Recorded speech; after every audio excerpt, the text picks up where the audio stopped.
Shalom, shalom, shalom. What's going on, everybody?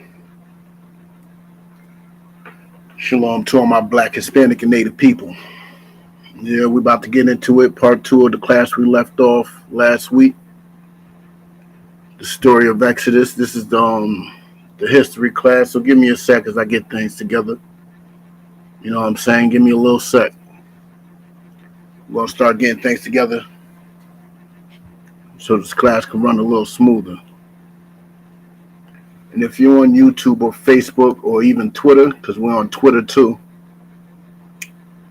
if you're on any of those 3 platforms, there's a number down at the bottom of the screen right here. You see it?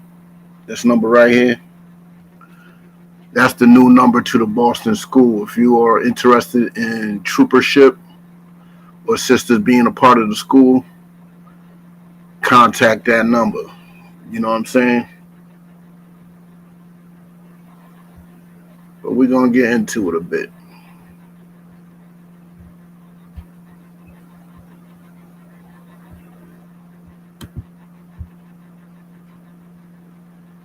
All right.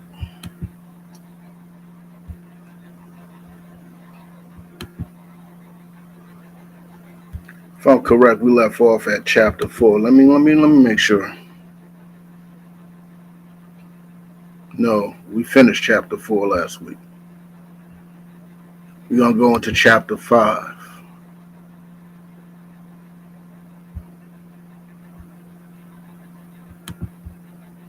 Let me smooth it out. Let me make sure, though.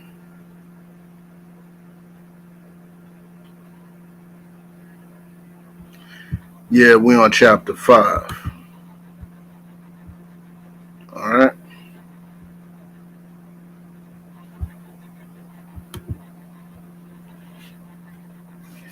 So I'm about to start off this class. Shalom, Yahweh Hashem, Yahweh Shah Barakatha to all my brothers, Yahweh Shemalatha Ba'Hashem, Yahweh Shah to all my sisters. I'm Priest and Officer 500 Rakar Ariyal, coming straight out of the Israelite School of Universal and Practical Knowledge under Commanding General Yohana. And what we do is we teach the Black, Hispanic, and Native people that they are God's true and only chosen people. And what being God's true and only chosen people comes with a responsibility, which is to follow his law, statutes, and commandments, which dictates us on how to love each other properly. And today's class is the history class, and we're going to go through some history of God's love for us. You know what I'm saying? Unfortunately, how we returned that love, but it's mostly about how God loved us. God loved us so much that he killed all those Egyptian babies just so we could have some liberty, some freedom, so we can have our own, so we won't be under the boots of our oppressors. That's what God did for us. So we're going to get into it real quick. You know what I'm saying? We're going to talk about it.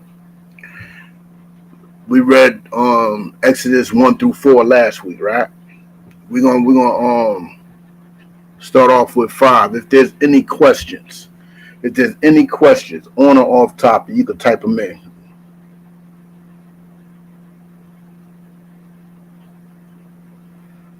Italian 87. I'm pretty sure you already know this, and I'm pretty sure you're trolling. This is on TikTok. TikTok is full of trolls. But Italian, if you knew anything, Christ was black. He didn't have blue eyes. The scriptures in Revelation strictly says his eyes were red. What does that mean? He was sipping. You know what I'm saying? He didn't say his eyes were blue. So no blue eyes. All right, so we're going to get into it.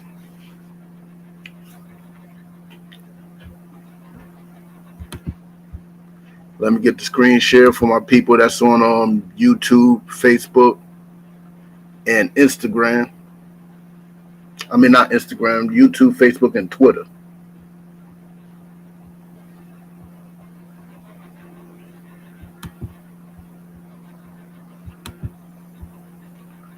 All right, we finished 4 last week. We're going to start off with 5 this week. If you get there, you get there. If you don't, you don't. But follow along if you're there. Jesus was born in Minnesota. And afterward, Moses and Aaron went in and told Pharaoh, "Thus saith the Lord God of Israel, let my people go, that they may hold a feast unto me in the wilderness." See, that's all Moses wanted. He didn't want to leave. He didn't want to do nothing. All he wanted to do was to leave Egypt just to, have a celebration and worship the Most High. That's all he wanted to do. It wasn't nothing too difficult. He just wanted to have a feast, a giant party with him and his brothers and sisters to celebrate what the Most High has done for them, right? And Pharaoh said, "Who is the Lord, that I should obey his voice to let Israel go?" So Pharaoh's getting a little cocky here. Pharaoh's getting a little cocky. You know what I'm saying? He's getting a little retarded. He's bucking up. He's saying, who Lord, that I should actually do what he says? "I know not the Lord, neither will I let Israel go." Verse 3. And they said, "The God of the Hebrews hath met with us." So he's telling them who the Lord is, that's our God, that's our power. So he's separating his power from Egyptian power. See, a lot of you Kemets and Hoteps and whatever you want to call yourself, you have this belief that everything in the Bible comes from Kemet. But Moses is straight up and down separating the God of Hebrew, the God of Israelites, from the Kemetic gods. He's doing that right there. You know what I'm saying? I'm going to bring that back. Holy Roller, yeah, I do know that Christ quoted the Apocrypha at times. Yes, the Apocrypha is actually a part of the original Bible, but the Catholic Church, being the devils that they are, took out books, important books that link the New and Old Testament together smoothly, seamlessly.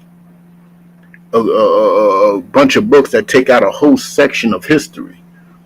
The Apocrypha has a large section of history that's missing.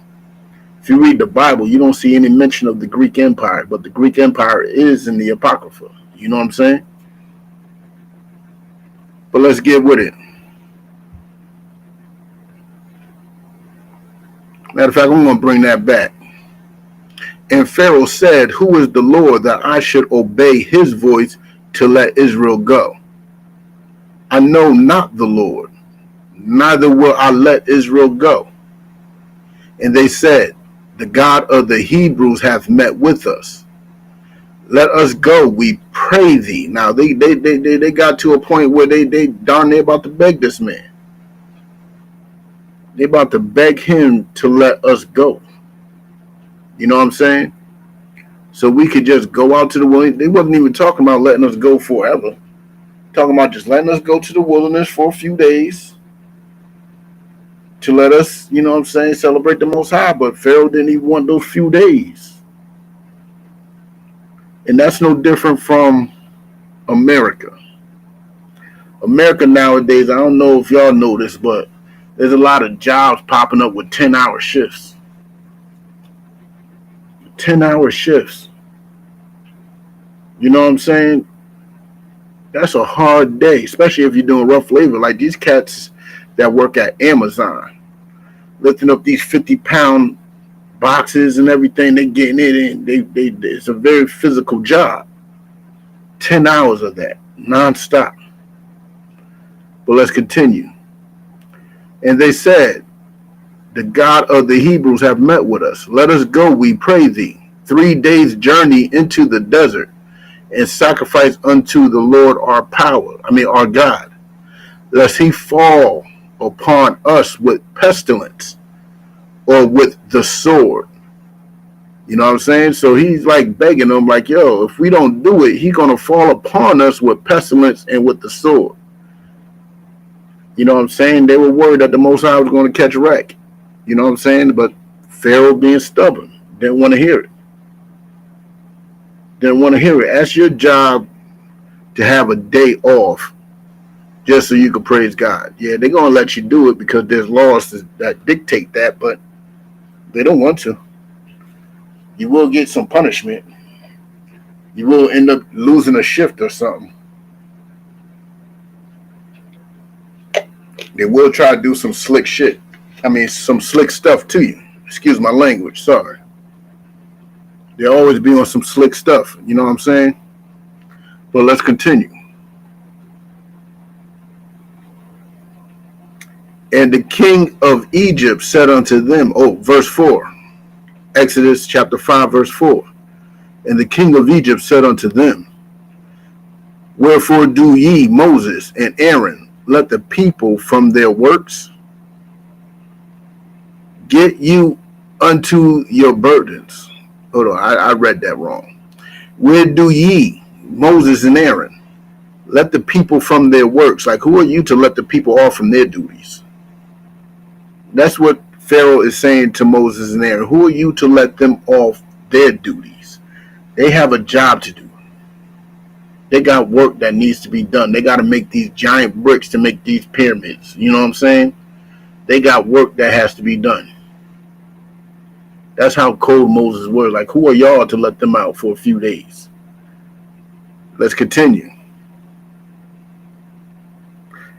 Get you unto your burdens. Like, you got your own problems. Why don't you focus on your own problems and stop focusing on your people's problems, which is something that the Christian church feeds into our people.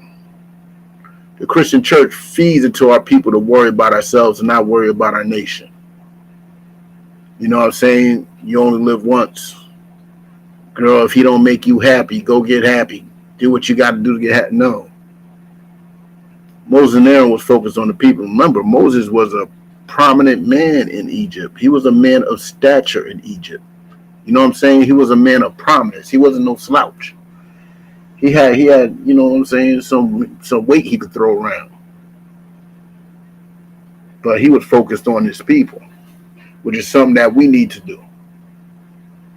But we're focused on everything else. Right now, we're focused on Ukraine. You know what I'm saying? We're focusing on gender identity and sexual preference. We're focused on everything but our people. You know what I'm saying? But let's continue.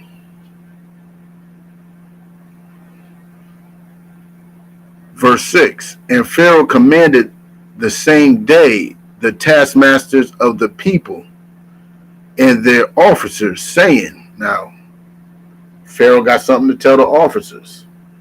Pharaoh got something to tell his people that's, you know what I'm saying, running things, you know what I'm saying, his overseers. He got some things to tell his overseers about this situation. Ye shall no more give the people straw to make brick, as heretofore. Let them go and gather straw for themselves. Like, that's grimy. That's grimy as hell. These people are making bricks. He's saying, yo, y'all can't, he don't want his officers, his taskmasters, his overseers to gather the straw and give it to him so they can make the brick with it. No, he wants them to gather the straw to make the brick. So basically what he's doing is making the job a little harder. He's making the job harder so the people could suffer a little more. He's thinking that because they want to have a few days off, that they must need more work to do. You know what I'm saying? And back then, making the science of making brick without straw was darn near unheard of. You know what I'm saying? But us being God's chosen people, God's children, we still made that work. with little straw, with much straw, with no straw. We could still put in that work. You know what I'm saying? But let's get with it. Verse 8. And the tale of the bricks which they did make heretofore, ye shall lay upon them. Ye shall not diminish aught thereof, for they be idle. Therefore they cry, saying, let us go and sacrifice to our God. So he's like, yo, make the work harder for them. Crack that whip. Make things harder, because they idle. They must got time on their hands, because they want to go out into the wilderness and worship their God. That's the way Pharaoh's thinking. Dropping into random lives and sending positive. That's that hippie flow. I don't know nothing about that. But Pharaoh wanted to make their job harder, just like I was saying what America's doing with these 10-hour shifts. You know what I'm saying? Making your life harder. Then they pay you every 2 weeks, making your day harder. You know what I'm saying? You ain't getting no raises or nothing, but everything is going up. The gas is going up. The food is going up. Cost of living all around is going up, but you ain't getting no more extra money. All those reparations you was crying for, they sent to the Ukraine. America is just like Egypt. And we're going to need a major exodus out of America. So you need to prepare yourself and start loving your people, just like they were doing right here. Just like Moses and Aaron was doing. They were putting their people before themselves. And that's the only way we're going to get out of this hell called America. You know what I'm saying? But let's get with it. Verse 9. Let their more work be laid upon the men, that they may labor therein, and let them not regard vain words. So he wanted the men to work so hard that they can't even listen to anybody say anything like hi. Any vain words, they can't even regard it. They got to work. That's some stuff that's to do that to people is utter evil. It's utter evil. You know what I'm saying? But let's get with it. Verse 10. And the taskmasters of the people went out, and their officers, and they spake to the people, saying, thus saith Pharaoh, I will not give you straw. Go ye get you straw where ye can find it. Yet not aught of your work shall be diminished. So basically, you still got to make the same amount of bricks, but now you got to get your own straw. Now you got to get your own straw. That's like, I don't know what y'all do for work, but imagine whatever you do for work, you got to keep the same production, but he's added extra stuff to it. He's adding extra weight upon you. Like, how you going to find you working and you making these bricks all day for 8 hours?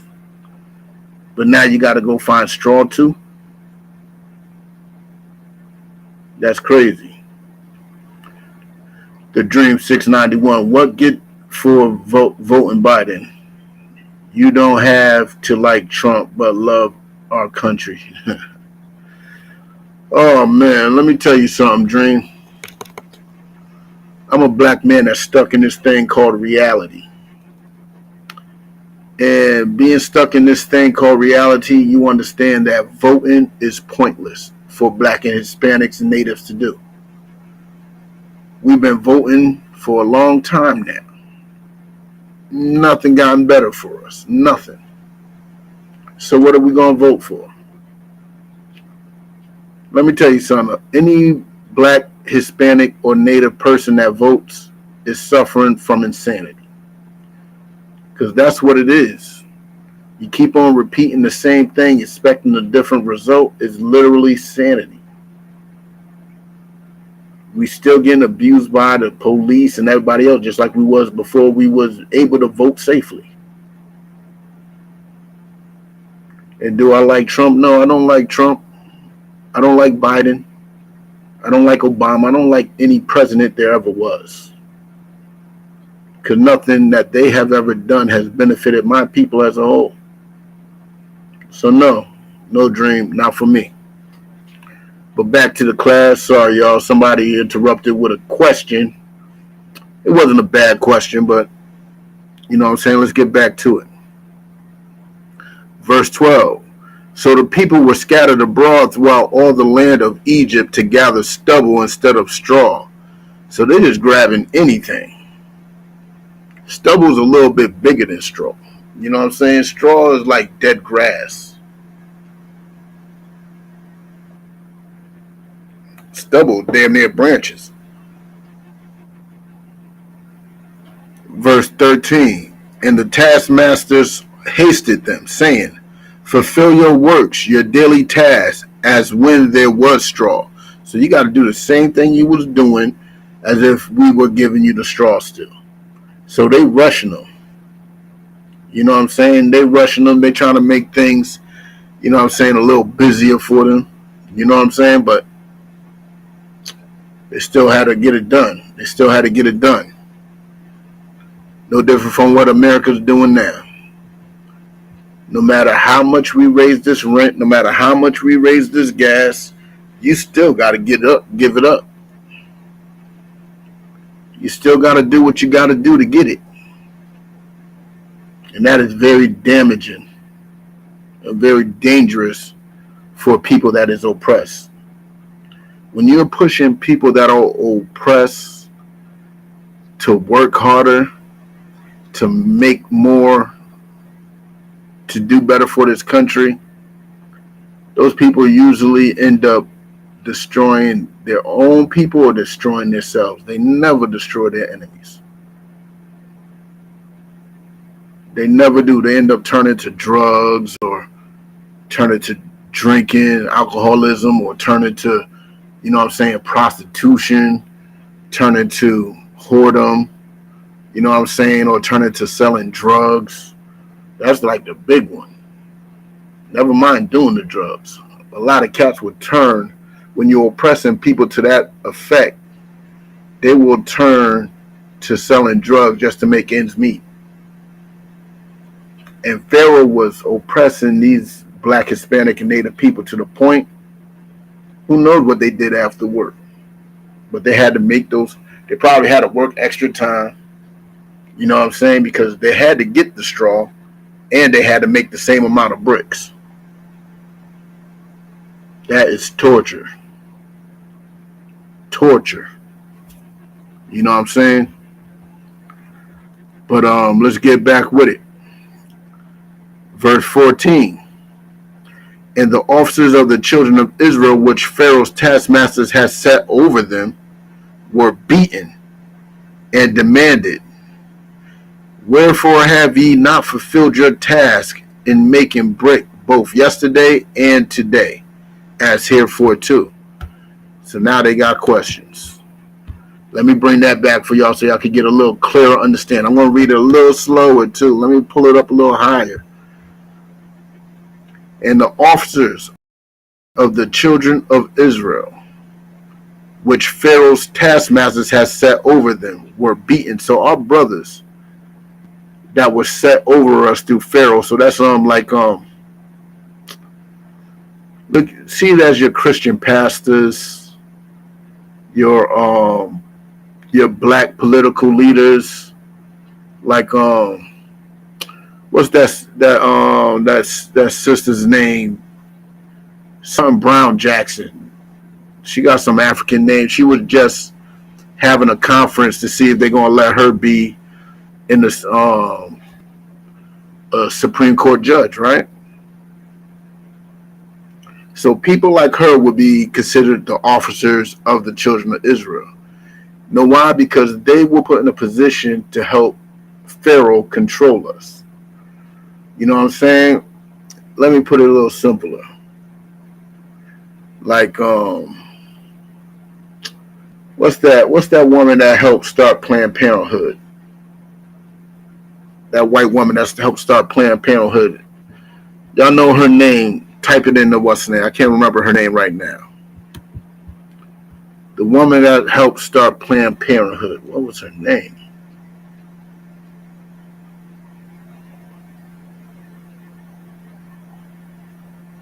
I cannot remember it right now.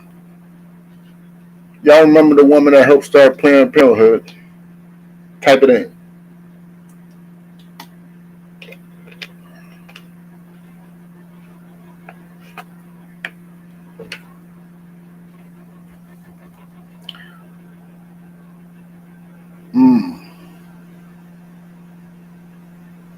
I forgot her name.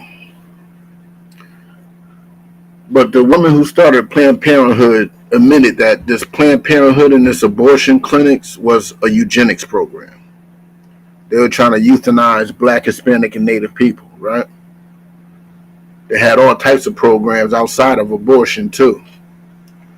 And she had to go to the officers that they had above Black, Hispanic, and Native people to help promote this Planned Parenthood, to help promote, abortions, to help promote that.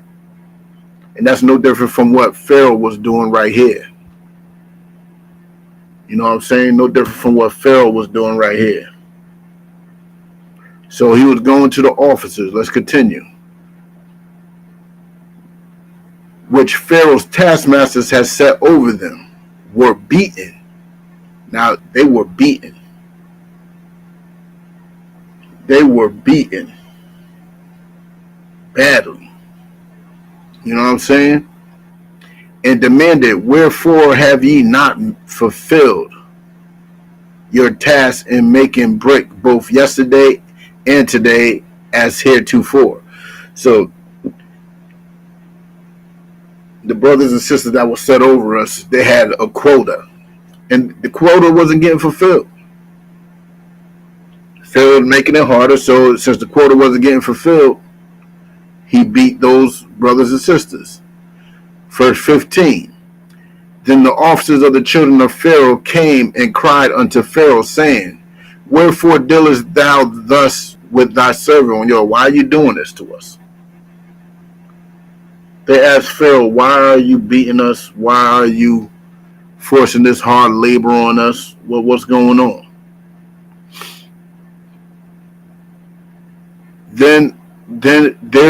Verse 16, there is no straw given unto thy servants, and they say to us, make brick, and behold, thy servants are beaten.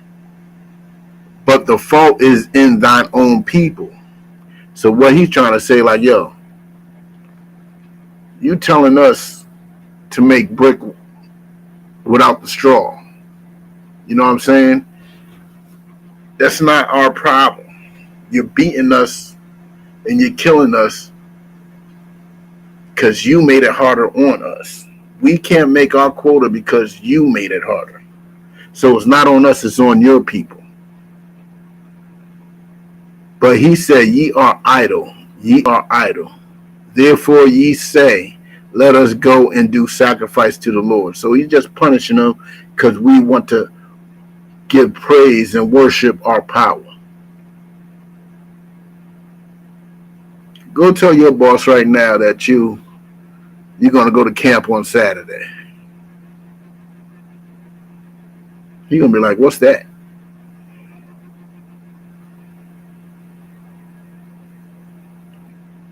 Pharaoh did not want the children of Israel worshiping their most high power, which is why they forced Christianity on Black, Hispanic, and Native, which is why they forced Islam on Black, Hispanics, and Native, because they do not want us celebrating our power.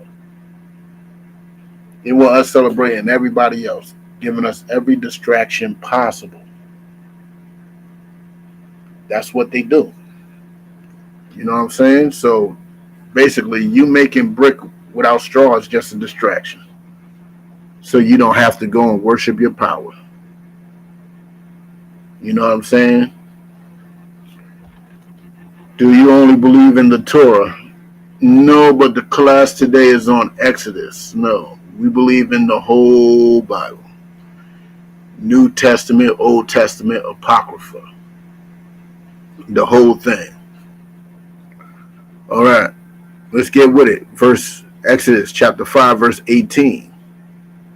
But Go therefore now and work, for there shall no straw be given you, yet shall ye deliver the tale of bricks. So they still got to do it. He basically doubling down on what he said. Don't try to place blame on me. I'm still going to double down on it. Y'all still got to make these bricks, and we ain't giving y'all a lick of straw. Y'all could go get your own straw, but that's going to do is slow y'all down. But it's not my problem. That's the way he was thinking. That's the way Pharaoh was thinking, making it more difficult. But let's continue. Verse 19. And the officers of the children of Israel did see that they were in evil case.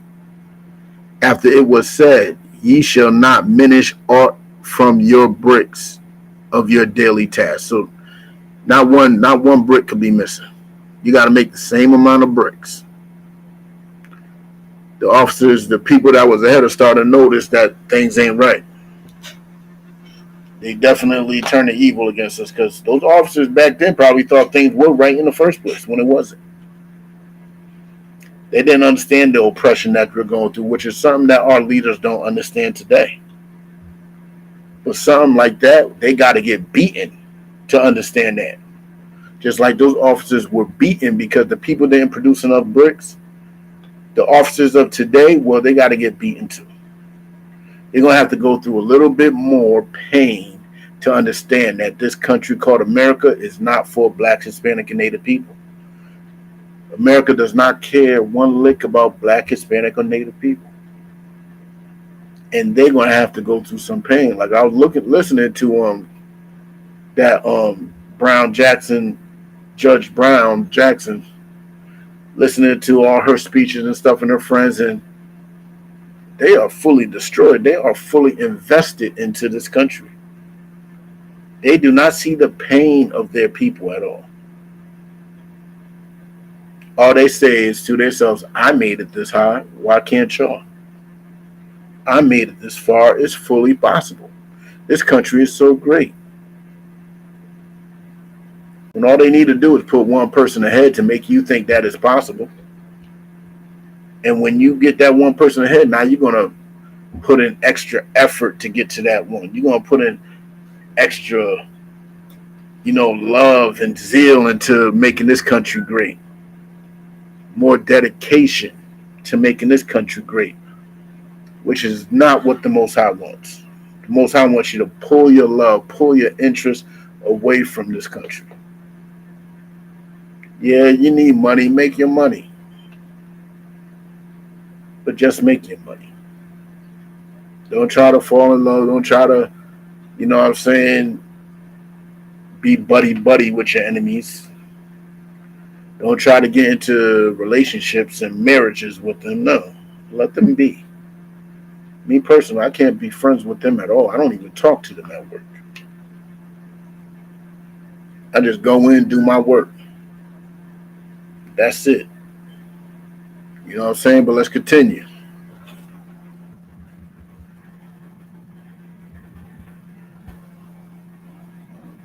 Verse 20. And they met Moses and Aaron, who stood in the way as they came forth from Pharaoh. So they were leaving. As they were leaving, I guess Moses and Aaron was in their, path. And they said unto them, the Lord look upon you and judge, because ye have made our savor to be abhorred in the eyes of Pharaoh. So they are recognizing that Pharaoh is fully against them and he hates them. Abhor means to treat with hatred. You know what I'm saying? Hating somebody is one thing, but when you start treating them with hatred, that's another thing. That means when you start killing them and oppressing them, and like, that's something that is on another level. You know what I'm saying? Like, for example, I am supposed to hate a sinner, right?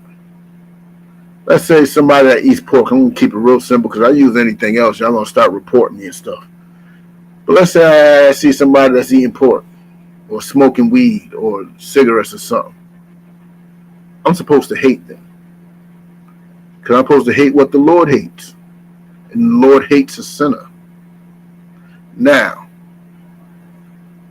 when I start kicking them, punching them, you know what I'm saying, whipping them just because they smoking cigarettes or something, just because they're breaking the law, that's not my position. I'm just hating them because, I'm just punishing and torturing them and oppressing them just because I can, which is not my position. That's what abhorred means, to treat with hatred. You know what I'm saying? Emotions don't hurt nobody. I can hate somebody as much as I want. But when that hatred starts hurting other people, that's when it becomes abhorrent. And abhorrent is what Pharaoh was doing to the children of Israel. You know what I'm saying? Let's continue. And in the eyes of his servants, to put a sword in their hands to slay us. So they thinking that thing's about to get real rough in a second. They thinking this man's hating us so much, he is definitely going to charge his men to kill all of us. He can be like, yo, take up your sword, just kill them all. You know what I'm saying? But let's continue. Verse 22. And Moses returned unto the Lord and said, Lord, wherefore hast thou so evil entreated this people?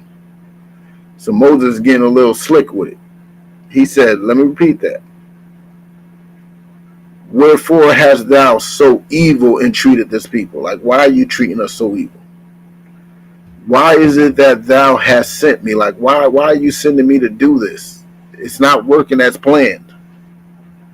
He's losing, basically,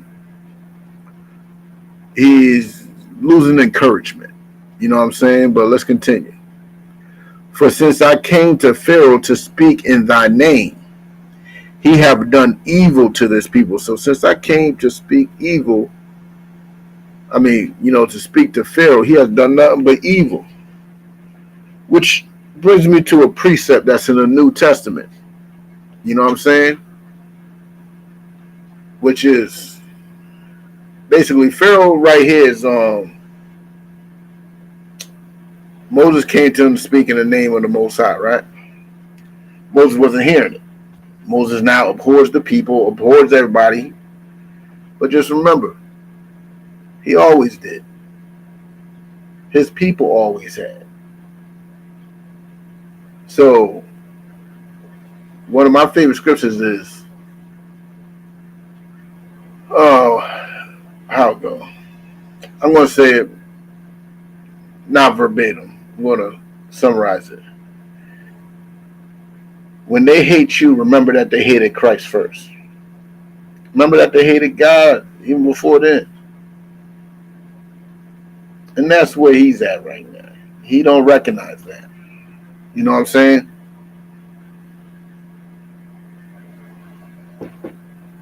But let's continue. For since I came to Pharaoh to speak in thy name, he have done evil to this people. Neither hast thou delivered thy people at all. Like, yo, I'm doing all this and nothing's getting better. Which is a lot of the problems that we have today. We don't have the patience to endure to the end. So we go to the Most High and we start complaining, yo, I'm doing all this, I'm doing all that, man, and nothing's happening, nothing's changing. Just crying, getting all emotional. But let me tell you something. You know what I'm saying? Yep, that is a dope scripture. You know what I'm saying? But Pharaoh was really bugging at this moment. And he recognized that, but he was losing faith, which is something that we do as Black, Hispanics, and Native people. You know what I'm saying? We start following God's laws and we start, you know what I'm saying, trying to lift up our people. And then we lose a little bit of faith and encouragement. And then we're back out in the world. With Most High in Christ, Moses wasn't that weak. You know what I'm saying? He just wanted some understanding. He just wanted some counsel. But we're going to start off to chapter 6. Exodus chapter 6. You know what I'm saying? No man knows when Christ is coming back, man. No man knows. It could be tomorrow, but just know that sixth seal has been cracked, man. That war in Ukraine is a sign of that sixth seal being cracked, and that seventh seal is going to be cracked very soon too. You know what I'm saying? That seventh seal will be cracked. But let's get with it. Exodus chapter 6 verse 1. Then the Lord said unto Moses, now shalt thou see what I will do to Pharaoh. Now, Most High like, all right, I hear you. Well, watch what I do now. Watch what I do now. Which is something, you know what I'm saying, that should be appreciated and loved. I know a lot of you comedic, you know what I'm saying, cats are going to hate this, but the Most High is about to turn up a bit. And it is what he's going to do to America, too. Y'all think that COVID was bad? Something worse is about to happen. Y'all think this war in Ukraine, between Ukraine and Russia, is so sad? Nah, something worse is about to happen. This is just the beginning of the end. This is actually nothing. You know what I'm saying? But let's get with it. Verse 2. And God spake unto Moses. Oh, no, I'm still in verse 1. Now shalt thou see what I will do to Pharaoh. For with a strong hand shall he let them go. And with a strong hand shall he drive them out of this land. So the Most High is saying, don't worry. I'm going to be on Moses so hard. I'm going to be on Pharaoh so hard that he gonna drive y'all out. He ain't going to want not near one of y'all in his land. Right now he's being stubborn. He's being hard-headed. You know what I'm saying? Hard-hearted. And he don't want to make none of y'all go. He wants to torture and oppress y'all, which is where America is at. America really don't want none of us to leave. America does not want to let one black, Hispanic, or Native go. You know why? We're the ones that make this country great. And Pharaoh recognized that. Pharaoh recognized the fact that he wanted us to stay there to keep the production of those bricks and make Egypt's infrastructure so strong. You know what I'm saying? America's doing the same thing, because America could talk all that, they hate us, blah, blah, blah, blah, blah. But America wants us to stay here. America don't want us to go, because if we left, this country would crumble so fast, darn near overnight. If we kept our money from them, this country would crumble. Never mind if we kept ourselves. This country will go flat quickly. Think about everything that we do for this country. Think about everything from these remedial jobs to these high jobs. We are the backbone of America. America would not have won one single war without Black, Hispanic, and Native people. Not one. America would not win the Revolutionary War if it wasn't for Blacks and Hispanics. You know what I'm saying? But let's continue.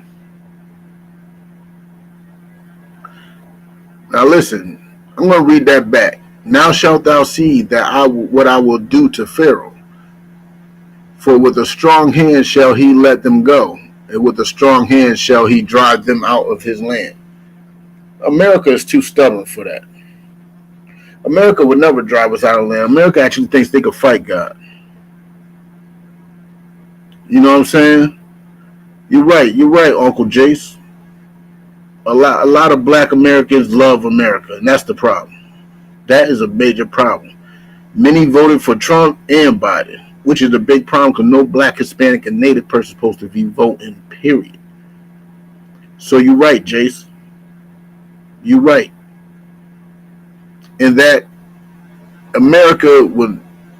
Look, Trump started a whole space force. Started a military branch that, mind you, Biden did not get rid of. That space branch is still there, growing, doing all types of research and science and technology and everything. You know why? because they're preparing to fight something that they know they barely got a chance to go against. What in space can you possibly fight?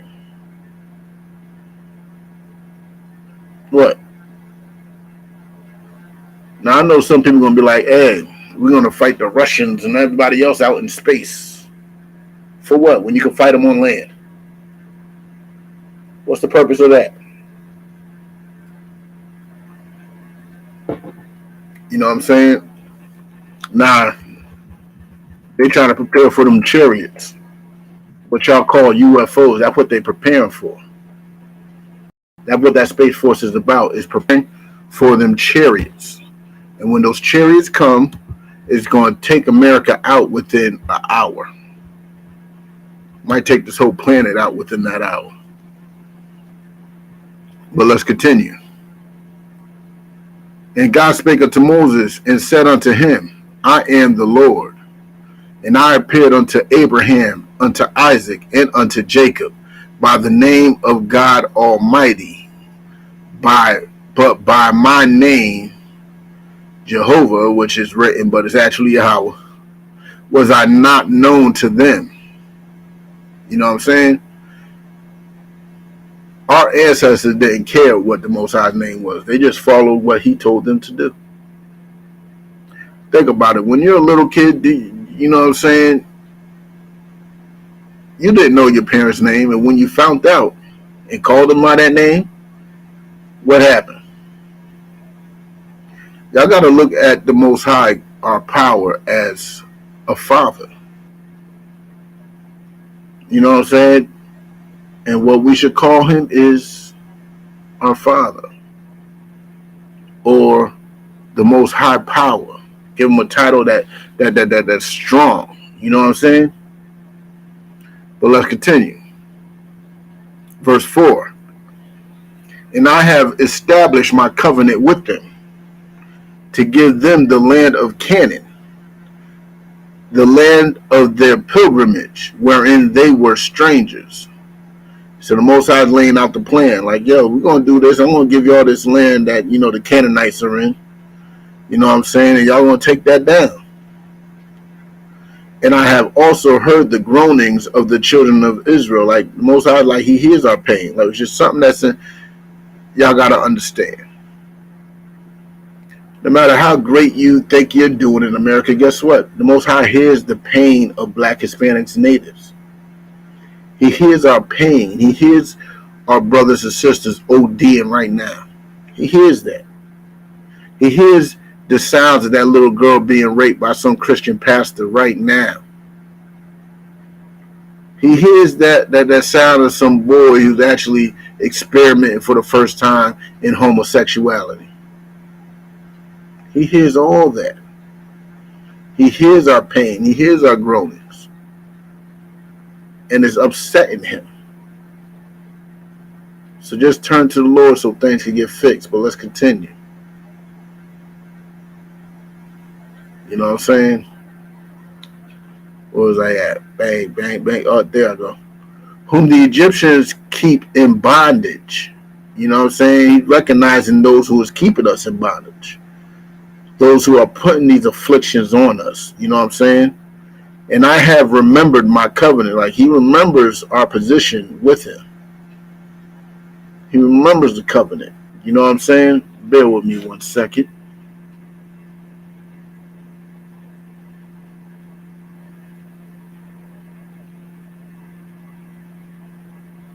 All right. Okay, let's continue. Let's continue. Verse 6.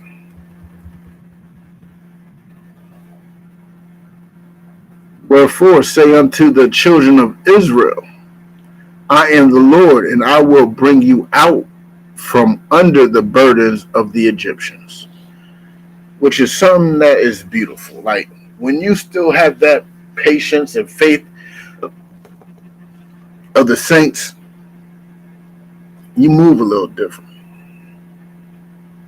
You ain't too worried about what this oppressor could do to you. You walk around a little bolder, like a lion. You bold as a lion, man. because you know that our enemies' efforts can only go but so far. It can only go but so far. Are Canaanites Africans? Some Africans are Canaanites. Not all Africans are Canaanites, only some are. Africans are the family of Ham. Africans are Hamitic people. When I say Africans, I mean that modern term of African. You know what I'm saying? The people who are supposed to be controlling that land, but they love their enemy and our enemy as much as they hate us. These Africans absolutely adore some Caucasians, man. They absolutely do. And that's why they have no control over nothing. Not even their own land. But let's continue. And I will bring you out from under the burdens of the Egyptians, and I will rid you out of their bondage. And I will redeem you with a stretched out arm and with great judgments. Like he's going with a stretched out arm. You know what that means? You know what a stretched out arm means? That means something's about to go down. You know what I'm saying? You're about to swing on them. Let me tell you something. And that's another thing. Let me kill this misconception because people like to misuse this word a lot. Judgments. A judgment is not an opinion. A judgment is not a point of view. A judgment is none of that. You know what I'm saying? A judgment is actually rendering punishment or reward. That's a judgment. Like when you go to court, I don't know if y'all been to court. I've been to court before. But after the judge bangs his gavel and sentences you, what does he say? He says, I render my judgment, which is the punishment of that sentence or reward, because, you know, some people's sentences are so light, it's a reward. And he says, I render my judgment, because judgment is not an opinion. So stop being so emotional, people. Stop being so emotional. Just understand. Nobody's judging you yet. But let's continue. Verse 7. And I will take you to me for a people, and I will be to you a God. And ye shall know that I am the Lord your God. Let me tell you something. When you see God with a capital G, O-D, the word God just means power. It means power. Alahayim. So what he's saying is he will be a power unto us. He will be a power. That means he will be a force. He's going to be the reason why we would be so great. And when he says, ye shall know that I am the Lord, in all capital letters, which is Yahweh, which means the Most High, your power, which bringeth you out from under the burdens of the Egyptians. Why does that? Because nobody could have got out of that burden. But you got to look at Egypt as if it's America today. Egypt was the most powerful nation on the planet back then.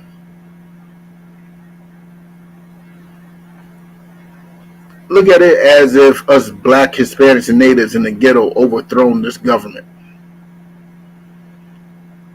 How big of news would that be? We overthrow this government and it's no longer named America. We killed all the politicians and the government and enslaved all the ancestors of the forefathers of this country. I mean, descendants. We enslaved all the descendants of the forefathers of this country. How big of news would that be? That's how big this story is. And the same thing is going to happen. The same thing is about to happen again. You know what I'm saying? Verse 8.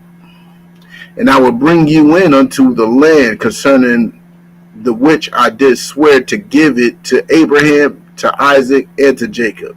So it's about time for the Most High to fulfill Well, he told Abraham, Isaac, and Jacob about the land that their children were going to possess. And I will give it to you for an heritage.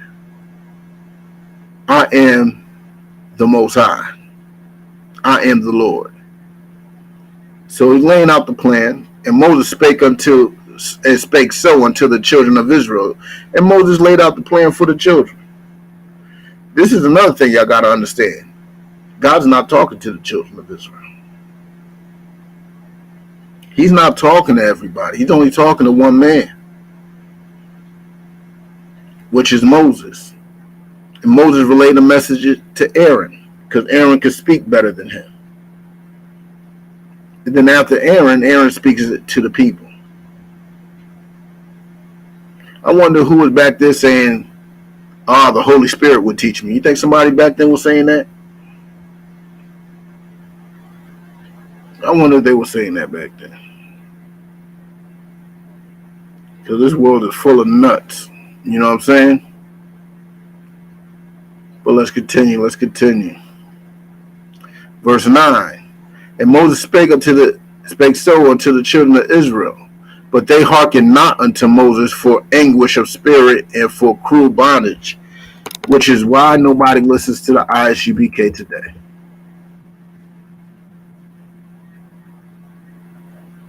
The man has been beating us so badly that they just can't. They don't want to hear it.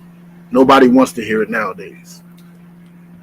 It's just a broken record to them. But what we got to do is take heed anyway. We're going to. But let's continue. Verse 10. And the Lord spake unto Moses, saying, Go in, speak unto Pharaoh, king of Egypt, that he let the children of Israel go out of his land. And Moses, now remember, before he said, we just want to go and worship the Most High for 3 days. That's all he wanted. But now he got to say, let us out of this land. Let go of your oppression. Let go of this bondage that you got us in. Let us go. Now let's see how Moses takes that.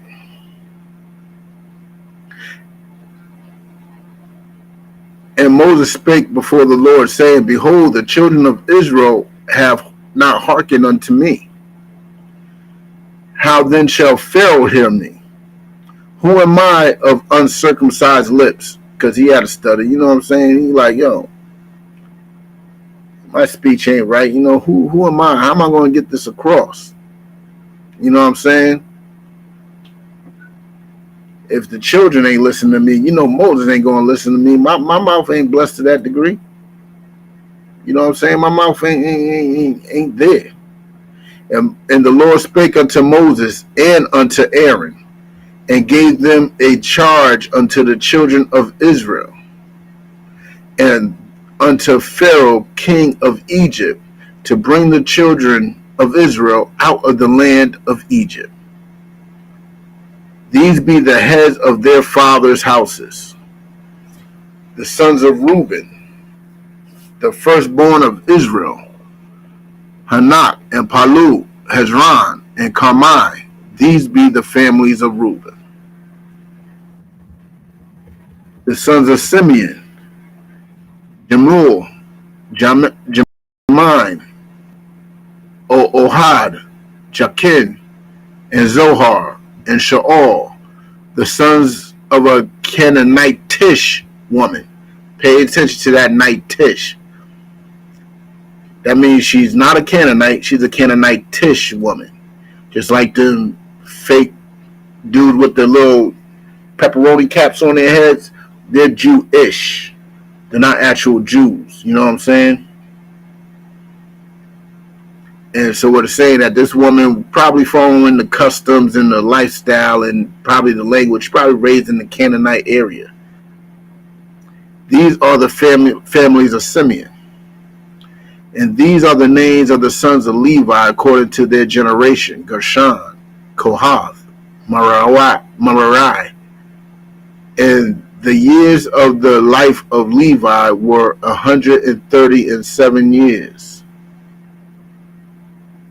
All right. The sons of Gershon, Libni, and Shimi, according to their families. And the sons of Kohath, you know what I'm saying?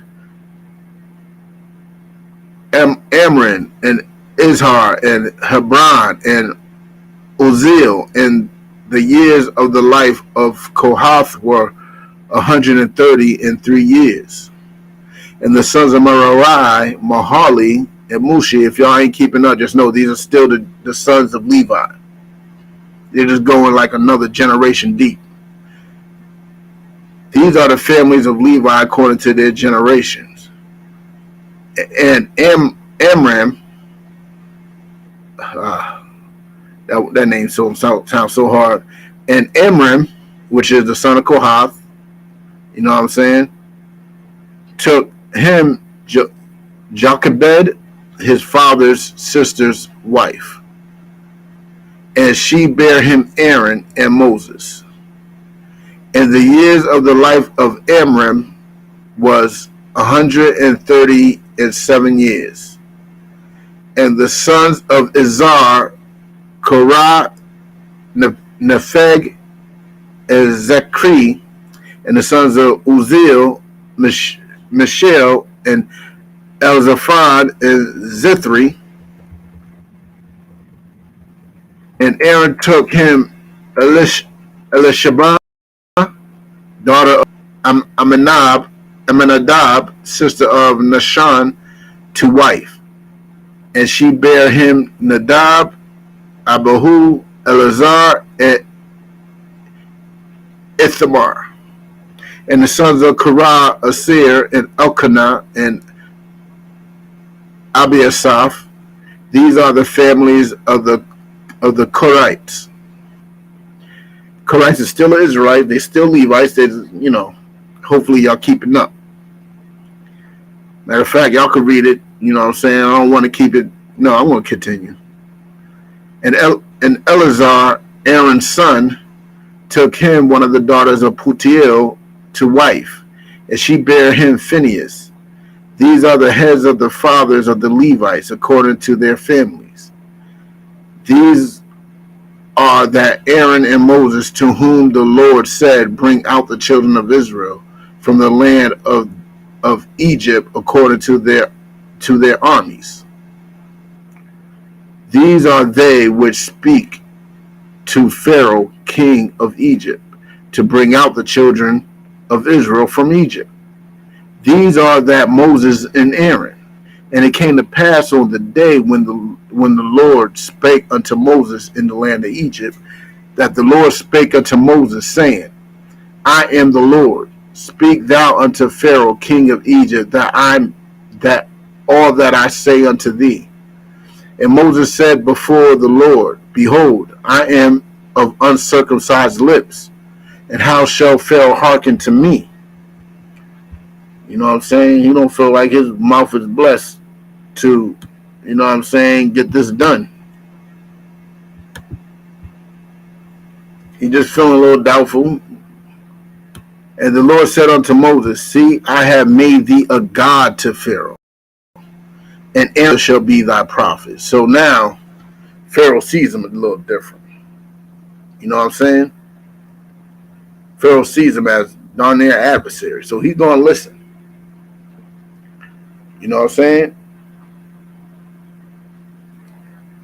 Thou shalt speak all that I command thee. How is he going to make Moses look like a god? If you're in there, see if y'all can answer that question.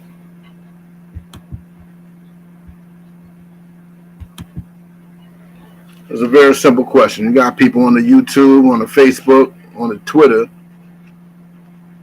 We got people up in the TikTok.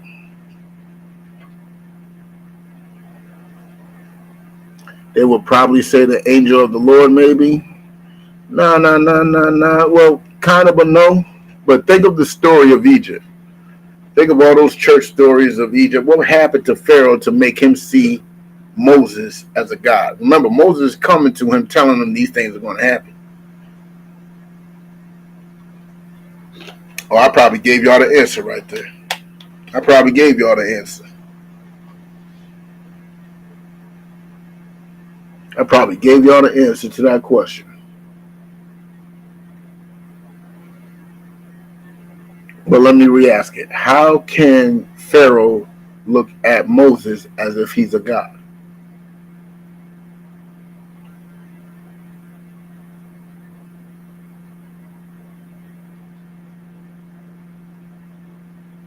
No answer? Somebody tried to answer. It was close. It was almost there. But let me tell you. It's just this simple, right?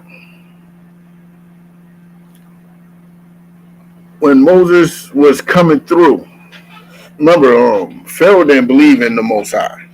He didn't believe there was a God, so he believed all these curses that end up happening that we're going to read into was the power of Moses. Till later on, he starts seeing things a little clearer. So Moses coming to him saying that, all the firstborns of Egypt are going to die, and they died, and how you going to look at Moses? How you going to look at Aaron? Because Aaron's actually the one that's saying these words.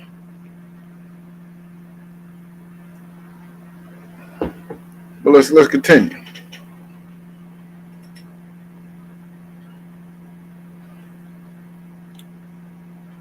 Okay. Verse 2, chapter 7, verse 2. Thou shalt speak all that I command thee, and Aaron thy brother shall speak unto Pharaoh. So you tell Aaron what I need to say. Aaron's going to speak it to Pharaoh because, Moses wasn't the best speaker. And he sent the children of Israel out of his land. He sent the children of Israel out of his land. And I will harden Pharaoh's heart. So he's going to make it hard for Pharaoh to even agree to this. He's going to harden Pharaoh's heart. You know what I'm saying? Who knows a precept to this? All right, Romans 9. Romans 9. I'm just going to tell you. I ain't going to read it. I'm just going to tell you. Romans 9. And multiply my signs and my wonders in the land of Egypt.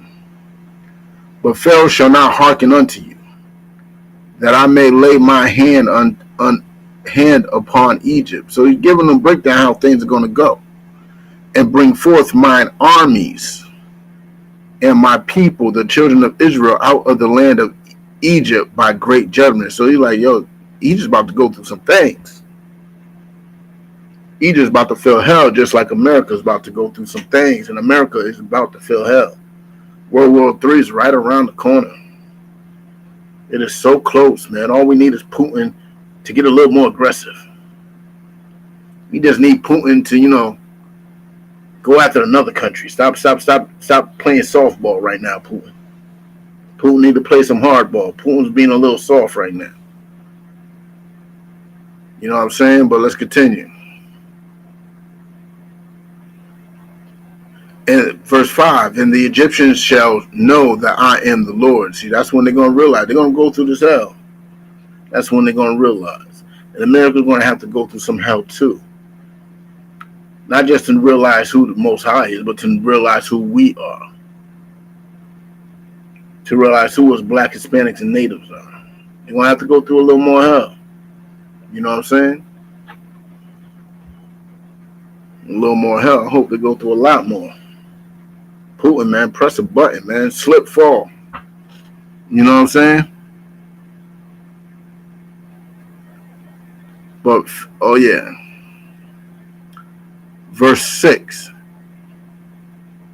And Moses and Aaron did as the Lord commanded them. So did they. And Moses was 80 years old. Who knows how much 80 is? Yeah, Putin gangster, but he need to get a little more gangster. You know what I'm saying? He need to get a little more gangster. You know what I'm saying? You think he put his whole military force into Ukraine? Nah. Which is smart. He ain't gonna do that.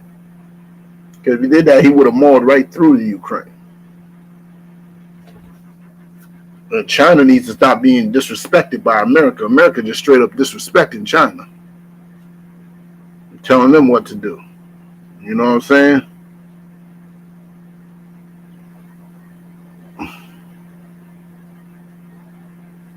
What I'm reading is the King James, you dummy. What's wrong with you? Lord Jesus Christ loves you. Well, it's funny, you're looking a little Caucasianish. Lord Christ don't love you. He don't love you. You know what I'm saying? It's locking to those that's on YouTube. TikTok be bugging sometimes. I need to ignore them a little more. You know what I'm saying? But for this seventh seal to get open, because the seventh seal is nuclear war. And when that seventh seal get open, that's when things go good. Right now, we're just in the sixth seal. We're just in the sixth seal right now. But we're going to get back to these scriptures, you know what I'm saying? Verse 7. I mean, no. Somebody did answer the question. Yep. Slimy, you absolutely right. 4 scores is 80. Yep. Moses is 80 years old at this point. And Aaron, 4 score and 3 years. Aaron was older than Moses when they spake unto Pharaoh. Verse 8. And the Lord spake unto Moses and Aaron and unto Aaron, saying, verse 9. When Pharaoh shall speak unto you, saying, show a miracle for you, then thou shalt say unto Aaron, take thy rod and cast it before Pharaoh, and it shall become a serpent. And Moses and Aaron went in unto Pharaoh, and they did so, as the Lord has commanded. And Aaron cast down his rod before Pharaoh and before his servants, and it became a serpent. Pharaoh wanted some proof, and he got some proof. But let's continue. Slimy, what are the seals? When you look in Revelations, there's oh man, I can't remember right now. Give me a sec.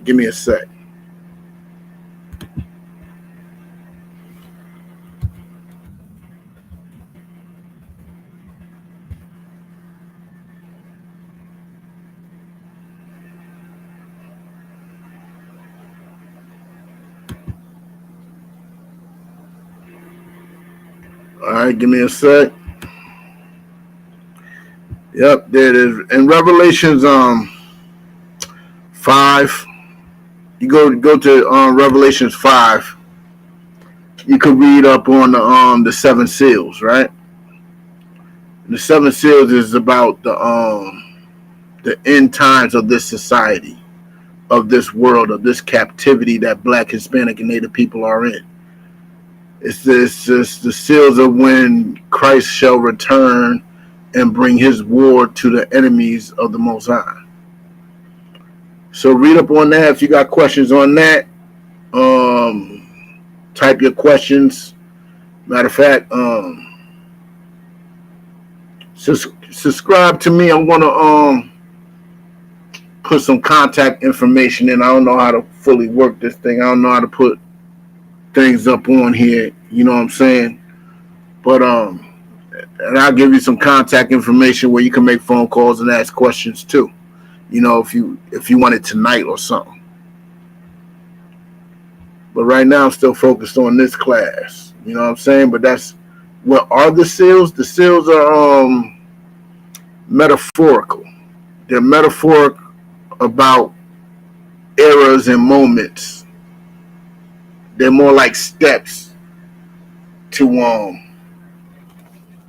the end. They're like steps to the end. If you're not Black, Hispanic, or Native, Christ does not love you. It's just that simple. All right, King Eminence, if you're not Black, Hispanic, or Native, Christ don't love you. Christ only loves his people. That's all he came to die for. was Israelites, which are black, Hispanic, and Native people. You know what I'm saying? But all right, we're going to get back into this. No sweat, no sweat, Slime. Just yeah, read up on Revelation 5. Now don't get spooked by Revelation. I like to think Revelation is extra deep and spooky. Nah, man. If you got questions, just ask. And it's not that deep. If you ask me, Genesis might be deeper than Revelations. But Revelations is probably the greatest book because it's supposed to prophesy the end. So everybody likes to try to read it and try to predict things. Don't try to predict nothing. It's not your position. That's right, King Eminence. Why argue? Because you can't argue. To argue with a priest of the Most High is just dumb. Stay in your lane, and you're good. But all right, let's get back to it. Let's get back to the scriptures. All right. All right. Let me find out where I last was. All right, there I was. Verse 10, and Moses and Aaron went in unto Pharaoh, and they did so as the Lord had commanded. And Aaron cast down his rod before Pharaoh and before his servants, and it became a serpent. So Aaron did what, Moses told him to do and what the Most High told Moses to do, right? Chain of command. And he cast down the rod, and the rod turned into a snake. Remember, the Most High told Moses to do that way, like when he was talking to the burning bush. No, not the burning bush. When he was talking to him, you know what I'm saying, when he was with his wife in the wilderness and everything, before he came back to Egypt, he was talking to him about doing that. You know what I'm saying? And it worked even till now. You know what I'm saying? Who knows about the time span? But let's continue. Verse 11, then Pharaoh also called the wise men and the sorcerers. Now the magicians of Egypt, they also did it in like manner with their enchantments. So that means they did some smoke and mirrors. Because they can't turn no stick into no snake. So it definitely was some smoke and mirrors. They probably gave a snake some drug to make it stiff. And they knew when the drug was going to wear off. So that's when they decided to throw it. You know what I'm saying? They did some type of hocus pocus because that's why they're wise men, sorcerers, and magicians. Verse 12, for they cast down every man his rod, and they became serpents, but Aaron's rod swallowed up their rods. So the rod Aaron threw down killed all the other snakes. It killed all the other snakes. So yeah, y'all can do it too, but look at this. Which shows you, remember, the scripture says the Most High is about war. The Most High is about war. That's how you know who the Most High is with. If y'all in a debate about something, and whoever wins that debate, that's who the Most High is with. That's where most likely the truth is. But let's continue. Verse 13, and he hardened Pharaoh's heart that he hearkened not unto them, as the Lord had said. Like Pharaoh seen all this, right? Pharaoh seen everybody's sticks turn into snakes, right? But Aaron's stick, the stick Aaron threw down, swallowed up everybody else. Now with that swallowing of everybody else, right? Pharaoh's heart was still hardened. Basically, he was a sore loser, feeling some type of way, being a little bitch. Excuse my language, being a female dog. But let's continue. Verse 14, and the Lord said unto Moses, Pharaoh's heart is hardened, he refuses to let the people go. Get thee unto Pharaoh in the morning. Lo. So he's saying, go to Pharaoh in the morning. He goeth out unto the water. Pharaoh going to be by the water, and thou shalt stand by the river brink. Against he comes. So they're going to be on the other side. They're going to be looking at each other. And the rod which was turned to a serpent shalt thou take in thine hand. So that same rod that Aaron threw down and turned to a serpent was going to be a rod again. You should take that into your hand. That's what Moses got to do. He's going to take that serpent into his hand. Let's continue.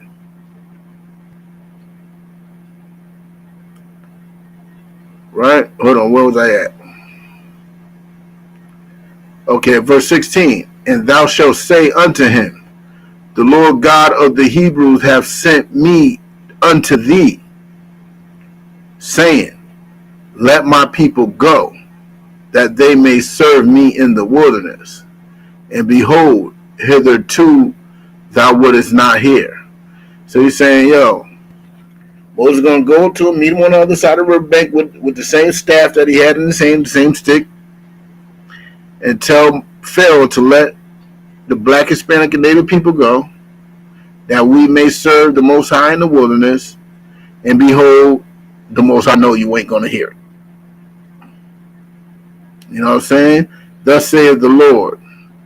In verse 17, thus saith the Lord, in this thou shalt know that I am the Lord. Behold, I will smite with the rod that is in my hand upon the waters which are in the river, and they shall be turned to blood. So Moses said, with this stick, I'm going to touch this water with the stick because you ain't listening. And if I got to do that, it's going to turn the water into blood. So the Most High giving you another leeway, giving you another chance. And the fish that is in the river shall die. Now, fish was a big commodity. It was a big main source of food because,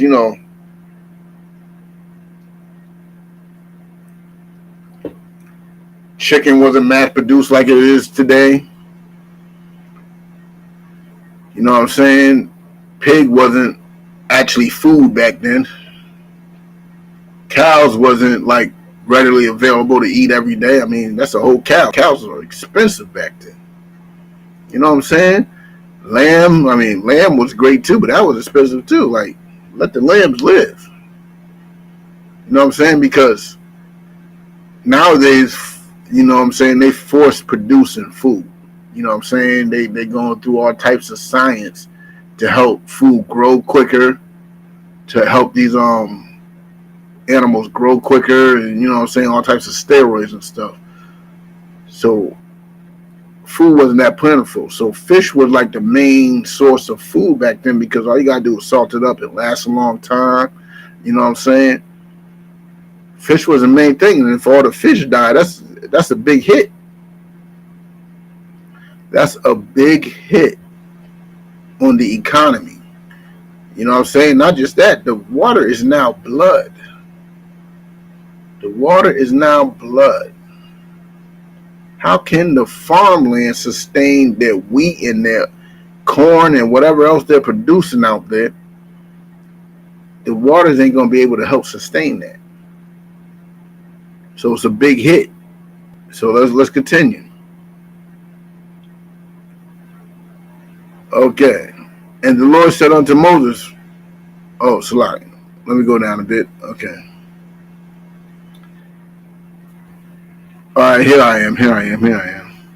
And the fish that is in the river shall die, and the river shall stink, and the Egyptians shall loathe to drink the water of the river. Like, yo, that's right. They were drinking that water too. That was drinking water. That was where the fish lived. That was everything to them. The water of the river was a big economy to the Egyptians. You know what I'm saying? Big part of their life.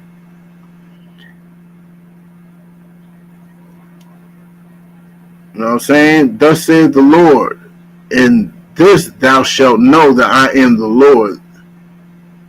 I will smite with the rod that... Oh, yeah, I already read that part. My bad. Verse 19. And the Lord spake unto Moses, saying to Aaron, take thy rod, right? Now giving Aaron some work. He's giving Aaron some work. You know what I'm saying? And stretch out thine hand upon the waters of Egypt, upon their streams, upon their rivers, and upon their ponds, and upon all the pools of water, that they may become blood. So anything that contains water, it was going to become blood. And that there may be blood throughout all the land of Egypt, both in vessels of wood and vessels of stone. So if you got a pot of water and all of a sudden it turned, like, it wasn't just the water that the staff touched. It was all the water of Egypt.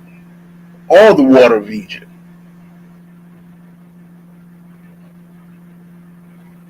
Let me see if I can get my brother in this class. It was literally all the waters of Egypt that turned it to blood. You know what I'm saying? The staff touched the water, even the water in the cup. There was a dude probably just sipping on some water as it was going down. As he was sipping on the water, next thing you know, he's drinking blood mid-sip. Yo, the Lord's gangster, man. You know what I'm saying? Verse 20. And Moses and Aaron did so. You know what I'm saying? Moses and Aaron did that. And the Lord commanded, and he lifted up the rod and smote the water that were in the river and in the sight of Pharaoh. So he did this in front of Pharaoh, like, look, bang, your water's blood now. What do you think that did to him? Shalom, Yahweh, Hashem, Yahweh, Shabbat, what's going on now? What's going on, Kala?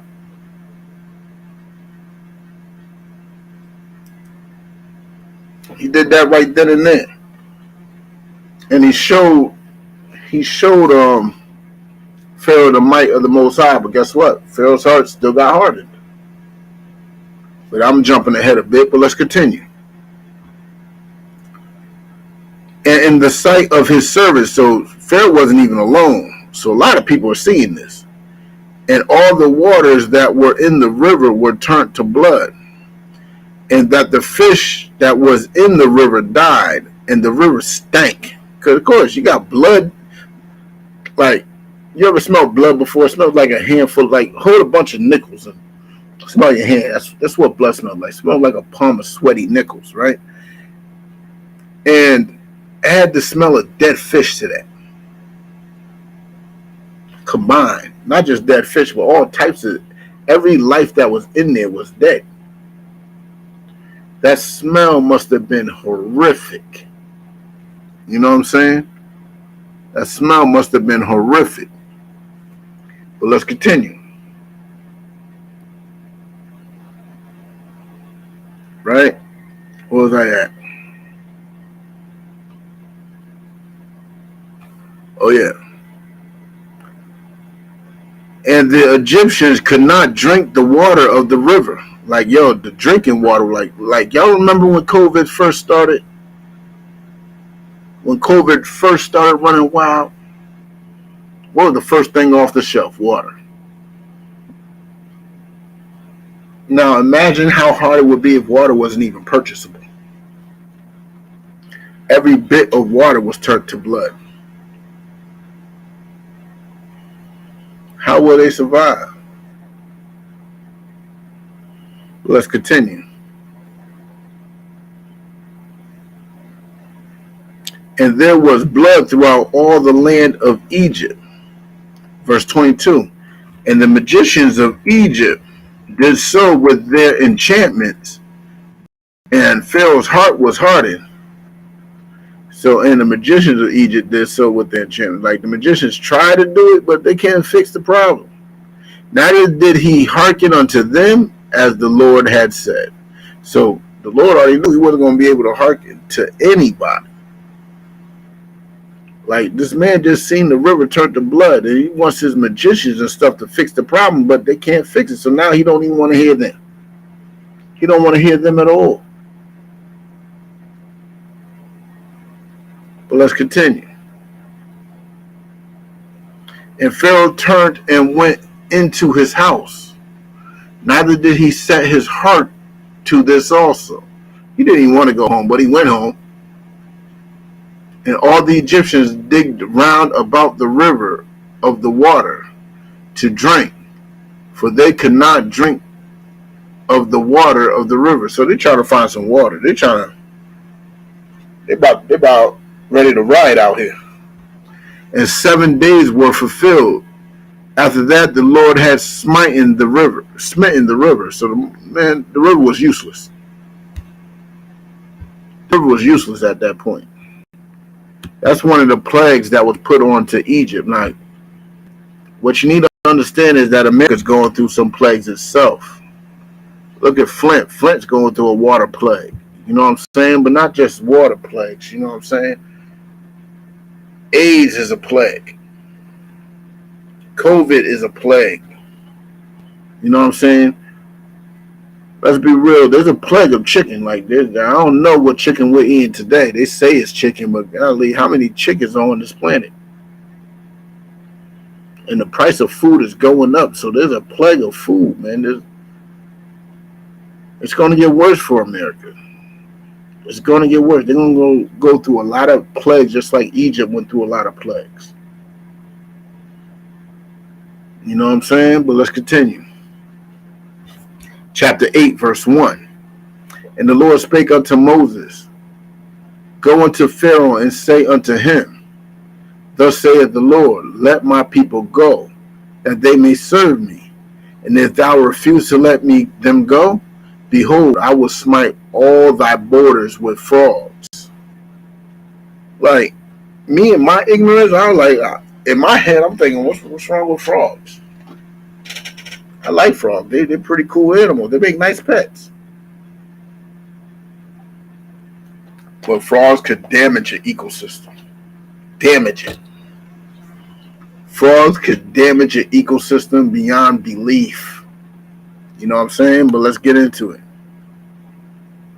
And the river shall bring forth frogs abundantly, which shall go up and come into thine house, and into thy bedchambers, and upon thy bed, and into thy house of thy servants, and upon thy people, and into thine ovens, and into thine kneading troughs. And what does that mean? Remember what frogs bring. Frogs ain't the cleanest of animals. Like we all know this. That's why you touch a frog, there's a good chance you're going to get a wart. Now, I'm pretty sure a lot of Egyptians got warts and all that. You know what I'm saying? But let's continue. And the frogs shall come up both on thee, and upon thy people, and upon thy servants. And the Lord spake unto Moses, Say unto Aaron, Stretch forth thine hand with thy rod over the streams, over the rivers, and over the ponds, and cause frogs to come up upon the land of Egypt. And Aaron stretched out his hand over the waters of Egypt, and the frogs came up and covered the land of Egypt. And the magicians did so with their enchantments, and brought up frogs upon the land of Egypt. So they went to go do the same thing. Guess what? They made it worse. They made it worse. They're supposed to be solving the issue, but they made it worse. You know what I'm saying? That's all they did was make it worse. But let's continue. And the Lord spake unto Moses, Say unto Aaron, I already read that part, didn't I? Verse 8. And Pharaoh called for Moses and Aaron and said, Entreat the Lord that they may take away the frogs from me. So now Pharaoh's starting to beg.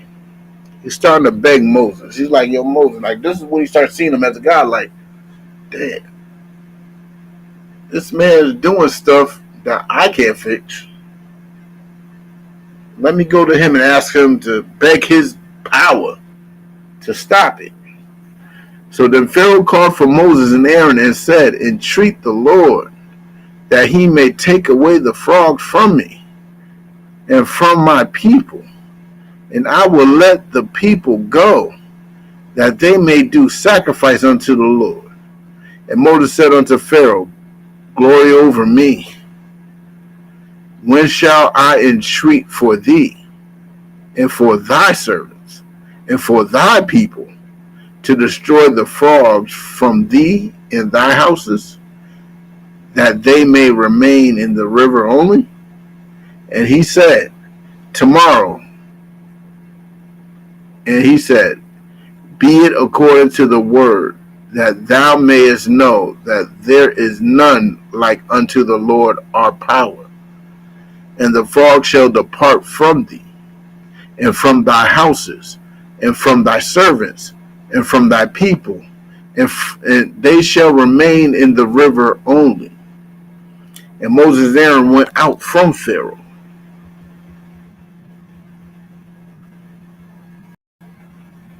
And Moses cried unto the Lord because of the frogs which he had brought against Pharaoh. And the Lord did according to the words of Moses, and the frogs died out of the houses, out of the villages, and out of the fields. So let me catch y'all up. Pharaoh comes up to Moses, begging Moses, yo, cry unto your God and tell him to stop bringing these frogs, yo. These frogs are everywhere. These frogs are nasty, man. I can't even sleep. There's rivets and rivets and rivets everywhere, yo. He's losing his mind a bit. So Moses like, all right. He like, yo, Pharaoh's like, yo, I'll let your people go if you do this. So Moses like, all right, let's see. So Moses went unto the Most High, cried unto the Most High. Most High obliged and stopped the frogs. The frogs are gone. Let's see how Pharaoh reacts.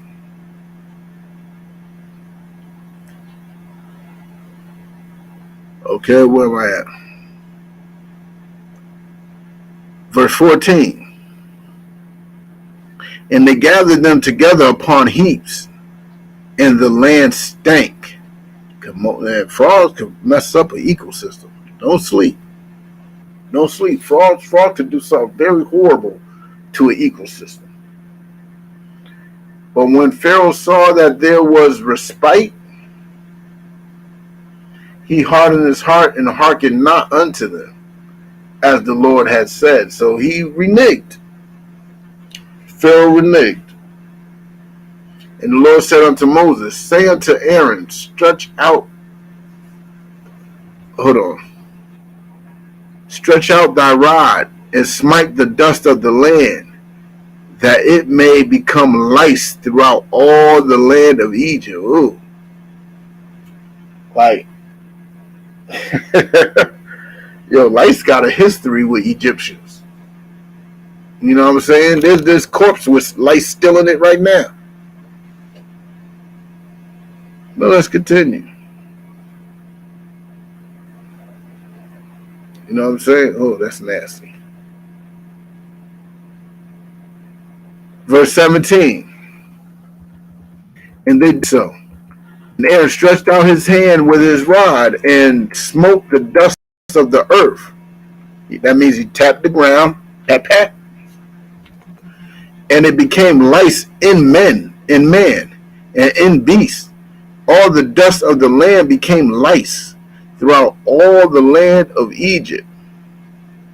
And the magicians did so with their enchantment to bring forth lice, but they could not. So there were lice upon man and upon beast. So this time they did it and no lice came. But the lice was still upon the man and still upon the beast. Everybody got the lice. Every Egyptian and every animal got lice. And the magicians, like, look how powerful that is. The Lord is bringing down Egyptians, down a powerful country with lice. You think he can't do the same for America? Think he can't bring America down with lice? He'll make America crumble with lice. You know what I'm saying? That's why everybody, remember back in elementary school, in school they were checking for lice. That plague probably already hit America. They were checking everybody with lice. I don't know about y'all, because Springfield, Massachusetts, in spring Springfield. It's kind of mixed. You know what I'm saying? It's kind of mixed, even though we Black, Hispanic, and Native make the majority of the city. But Caucasians still, they're about 30, 40%. You know what I'm saying? And everybody was getting checked for lice. Everybody was getting checked for lice in elementary. I remember that vividly. They used to put their funny combs through our hair and check us. That's why I grew up with the notion thinking that black people can't have lice. None of my friends had lice.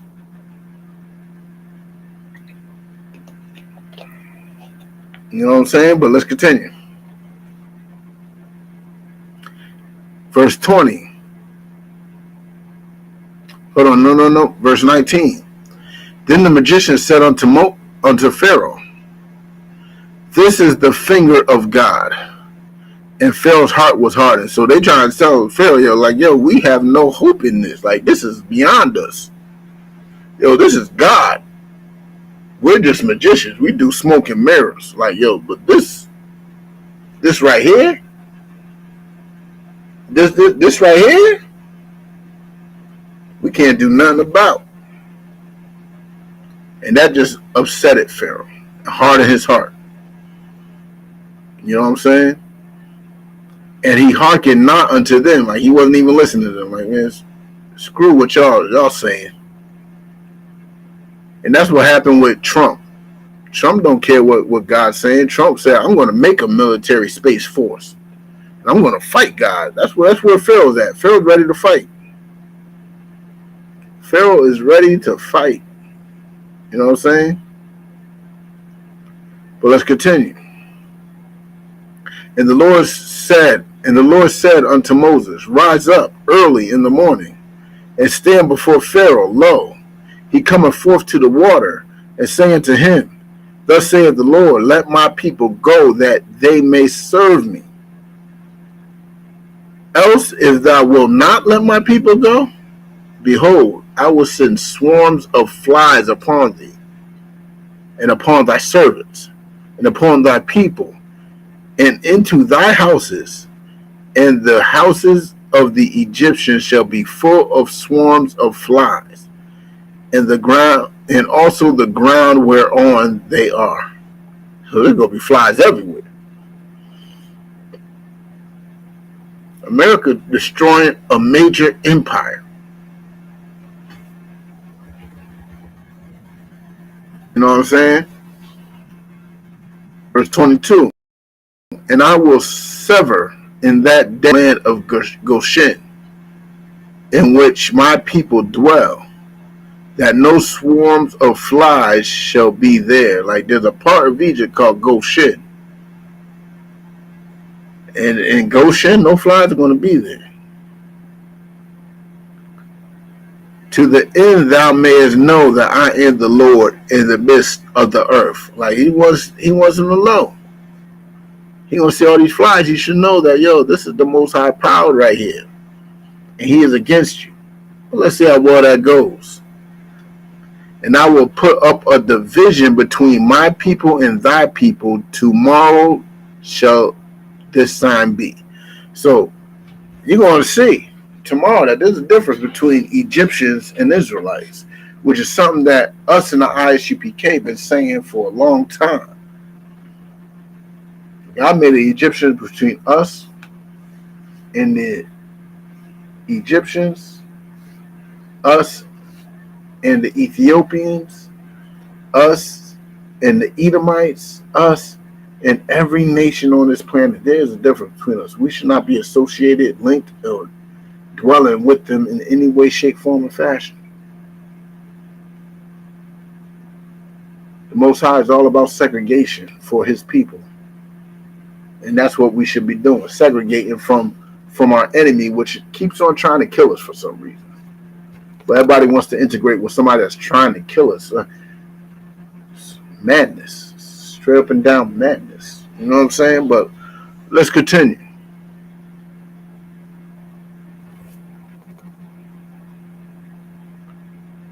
Verse 24. And the Lord did so. And they came a grievous swarm of flies into his servants' houses, and into all the land of Egypt. The land was corrupted by reason of the swarm of flies, which makes sense. And Pharaoh called for Moses and for Aaron and said, Go ye sacrifice to your God in the land. And Moses said, It is not meet so to do. For we shall sacrifice the abomination of the Egyptians to the Lord our power. Lo, shall we sacrifice the abomination of the Egyptians before their eyes, and will they not stone us? So basically, what Moses is trying to say, if we do this, man, we're going to be hated by all the Egyptians because of what the Lord has done. And they will kill us on sight. We will go 3 days' journey into the wilderness and sacrifice to the Lord our power, and he shall command us. So if we do it here as you want us to, there's going to be an issue. So what we want is to go into the land for 3 days, into the wilderness. We don't want to do it here. We don't want to do it in this land because the simple fact is your people will kill us on sight. But let's continue. Verse 28.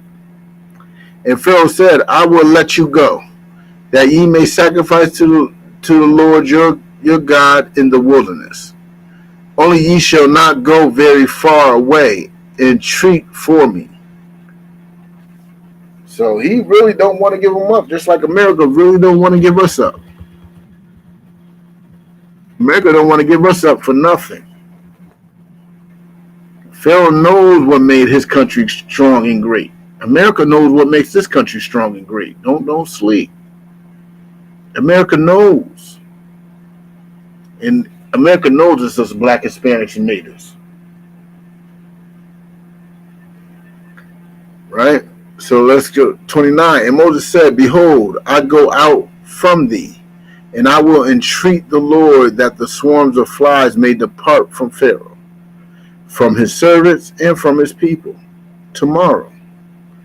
But let not Pharaoh deal deceitfully anymore, because you remember what he did last time, and not letting the people go to sacrifice to the Lord. And Moses went out from Pharaoh and entreated the Lord. And the Lord did according to the words of Moses, and he removed the swarms of flies from Pharaoh, from his servants, and from his people. There remains not one. And Pharaoh hardened his heart at this time also. Neither would he let the people go. So Pharaoh just ain't listening. You know what I'm saying? Pharaoh is not listening at all. But we're going to continue with chapter 9 next week, so y'all can understand, because the reason why I'm doing this Exodus joint, because, you know what I'm saying, the Passover is coming up. The Passover is near. I want y'all to get to know and understand why the Passover is so important and why we need to pay attention to it even till this day. You know what I'm saying? But with that, I'm going to end the class. Just know, man, if matter of fact, let me get back to this. Bang. Just know that Passover's coming up. But you see this number right here? If you have any questions, you know what I'm saying? If you're interested in becoming a trooper in the school, hit that number up. You know what I'm saying? Hit that number up. You know what I'm saying? But if you want to go to the Passover, any black, Hispanic, or Native person can come to the Passover, regardless. That's going to be in Cocoa Beach, Florida, April 15th. It's going to be live. We're going to be out there having a good old time. That's what people don't understand. If people think that we are just some shrewds or some boring people, but nah. But you need to understand, the majority of our high holy days are parties. The majority of them. We got a party for 7 days. Who could party for 7 days? We got literally a party for 7 days, baby. And that's what it is to be a black, Hispanic, or Native person, because we like to party. We like to have a good old time. But with that, I'm going to end the class. Yahweh Hashem Yahweh Shah Barak to all my brothers. Yahweh Shemar Lathab Hashem Yahweh Shah to my sisters. And with that, Shalom.